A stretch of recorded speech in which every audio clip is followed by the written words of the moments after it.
C'était le ministère des Affaires étrangères et de la coopération du Bénin qui a servi de cadre ce 23 avril 2018 pour le lancement officiel d'un nouveau produit dénommé le e-Visa qui permettra aux visiteurs et investisseurs de l'Afrique et du monde de visiter le Bénin en toute liberté à travers 3 types de visas allant de 30 à 90 jours. L'effort qui a été fait, c'est de catégoriser 3 types de visas. Un visa de 30 jours avec une entrée, une sortie. Un deuxième visa de 30 jours avec plusieurs entrées, plusieurs sorties, ce qui s'appelle dans le jargon technique entrée multiple. Et un visa de 90 jours qui est systématiquement à entrée multiple.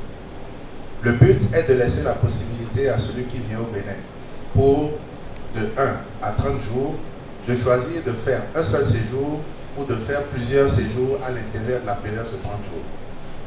La réforme voudrait que chaque voyageur, partout où il se trouve sur le globe, soit libre, qu'à partir de son ordinateur ou même de son téléphone portable, il puisse aller sur le site, accéder à la plateforme e-Visa, faire sa demande de visa et recevoir dans son mail sa notification de visa en cas d'accord. Les médias au Bénin ne sont pas restés indifférents face à ce grand lancement du e-Visa, qui est l'une des réformes du gouvernement du président Patrice Talon. Le ministre de l'Intérieur et de la Sécurité publique et le ministre de l'Économie numérique ont bien voulu souligner quelques points importants.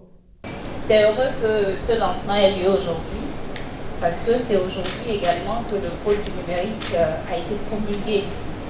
Et pour moi, c'est que la question, donc le volet relatif à la sécurité qui est traité très largement dans ce code et que nous allons mettre en œuvre avec les tests d'application, donc est largement, comme je le disais, ce volet-là est couvert. Bon, relativement à la plateforme même, il y a eu plusieurs tests, bien évidemment, de sécurité pour la plateforme de paiement qui est intégrée à la plateforme de demande de visa. Je suppose que un non-africain qui se trouvait peut-être au Nigeria ou se trouvait à Lomé ou bien au Kenya, voulait venir de là au Bénin, il de retourner en Europe pour revenir au Bénin. Donc tout ça n'a plus lieu. Le second aspect de la sécurité, c'est ce qui arrive.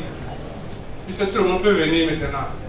Comment la police peut être sûre que ce qui arrive là, c'est des bonnes personnes. Ça, nous sommes équipés pour, ne vous en faites pas.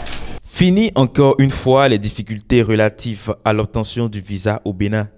Les visiteurs et investisseurs du monde peuvent en toute liberté visiter le Bénin à travers le e-Visa.